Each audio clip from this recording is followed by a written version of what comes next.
Hello, my name is Freddy Montes. I'm the head of product at dotCMS, and today I want to show you the latest about dotCMS PHP and JavaScript SDK.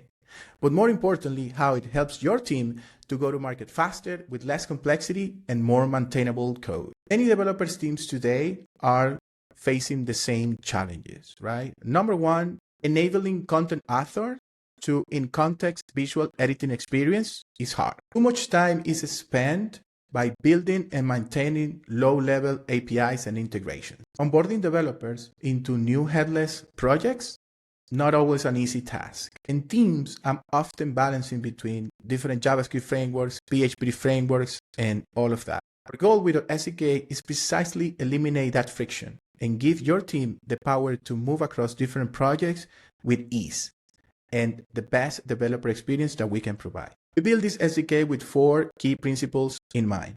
Number one, minimal custom code. We want your developers to build your product and not build our integrations. We want your developers to have a consistent developer experience across any frameworks and libraries. Integration with the universal visual editor has to be simple, quick, and easy. All of that without sacrificing anything about our enterprise capabilities. Multi-site, multi-tenant, audit, everything. You will stay fully headless. You bring any frameworks you want. We handle an easy connection with dotCMS project. For our JavaScript, this is our first stable release after we collect a lot of feedback from our customers that they were using previous version in their production environments. Now our 5 libraries hosted in NPM under our dotCMS organization. Number one, add dotCMS client, which will handle all the communication with our API. And you can fetch your pages, your content, and your navigation to build your pages. And more important, now you can use advanced GraphQL queries if your requirements need it. Then we have add.cms React and add.cms Angular, which will provide the rendering of your page in these libraries and frameworks. And also the integration with the universal visual editor. All of that seamlessly, no intervention of yours is required. Then we have add.cms UVE, which is our low-level API integration with a UVE that can be used with any framework. And last but not least, add.cms types, which is fully TypeScript support for the better developer experience with autocomplete and proper documented properties and methods. For PHP, we're very excited because this is our first official release and now includes object-oriented APIs for pages, layout, navigation, contentlets, etc. Simplified client initialization with configuration and authorization. We're bringing starter kits and examples for Laravel and Symfony, the 2 most popular frameworks for PHP out there. We added native exception handling support.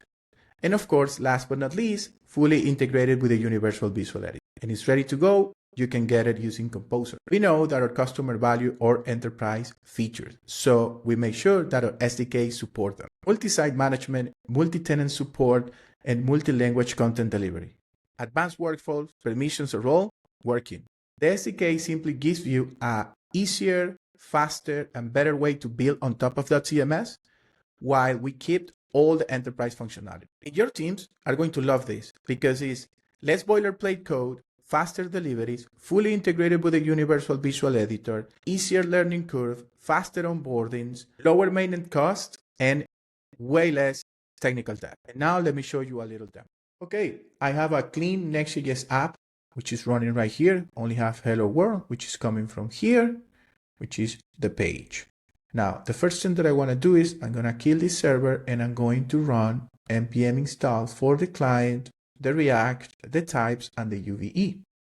Perfect. Now I'm running this back. And here, I'm going to import create.cms client from .cms add client, and I can initialize the client right here with my .cms URL and token that I already have stored in my environmental variable. With this client, I can start doing requests to fetch .cms pages, and I can do it by passing the path, right, that I'm getting from the URL. In this case, for now, I'm just going to pass it this, and I'm going to render the page title, which is response, page, asset, page, and friendly name. So if I refresh this right here and I refresh, we should see our title.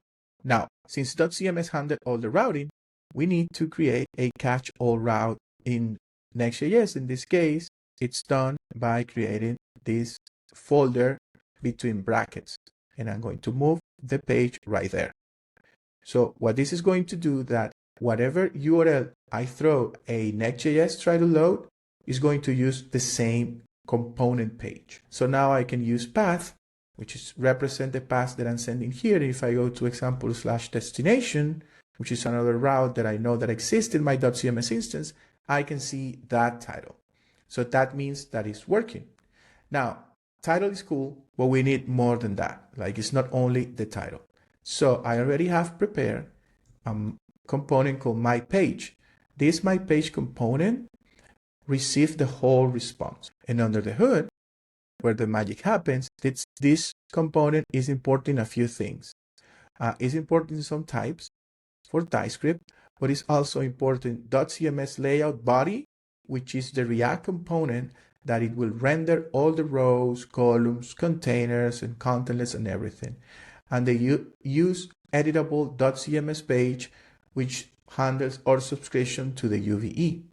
So this component will take response that we're sending from the page, and with that, we immediately initialize the use editable dotCMS page, which is going to subscribe to the events of the Universal Visual Editor.